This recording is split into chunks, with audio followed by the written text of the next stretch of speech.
ანგისის დასახლებაში 100-ლოვანი ევკალიპტის ხეები გადაბელეს შეპესე ნახკარის ხელმძღვანელის მითითებით დღეს ერთი ხე მოიჭრა, 5 კი გადაიბელა.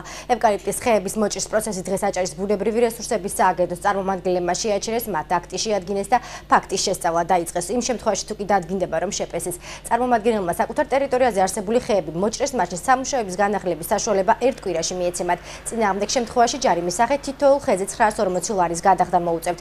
შეპესე ნახკარის წარმომადგენელი სატელევიზიო კომენტარს არაკეთებს, თუმცა იწუნება, რომ მას სამუშაოების განხორციელების უფლება მერის მიერ გაცემული ნებართვის საფუძველზე აქვს.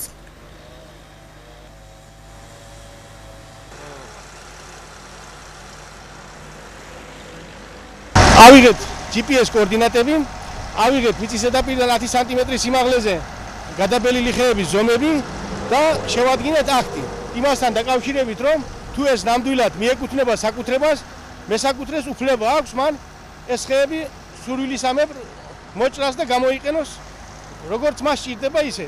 და თუ აღმოჩნდა დადგინდა, რომ GPS კოორდინატების მიხედვით თუ დადგინდა, რომ ეს არ შედის კერძო საკუთრებაში და არის სახელმწიფო საკუთრება, ესე იგი გამომდინარე აქედან მწვანე ნარგავებს მიეკუთვნება, ამ შემთხვევაში შედგება სათანადო ოქმი, გაანგარიშებული იქნება სახელმწიფოზე მიყენებული ზიანი.